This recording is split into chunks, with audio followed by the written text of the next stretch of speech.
Eşeğe eğer giydirsen de eşekliğine derdi yara. O da oncukkan bak.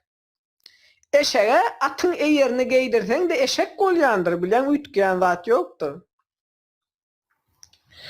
Şu temada çıkış edip halka düşündürüp video çeksen diye. Nuru da talepin üstü ulen özünü avray alacak bolya diye. Eşeğe eğer giydirsen de eşek golyandır. Adamlara düşündürmeli diye.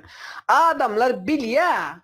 Yönü bular bilmiyor mu ka diye. Hemme Türkmenler bilya. Şuların oynatkuduğunu, şuların hiç tat başarmajaktığını, şuların en sonunda halkı günahkar edip yitik gitjekligini. O bular ağıp dönüp dura.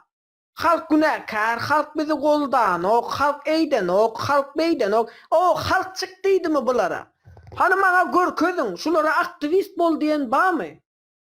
Halkın oğuna çıkın, miting edin diyen ba mı? Aktivist bol diyen ba mı? Kim bulara aktivist bol deydi? Özleri oldular, doğan özleri sıçtılar, tiydiler, uruldular, depildiler. Kim bulara aktivist bol deydi? Bulara ne edip son halk günahkar ol yaray?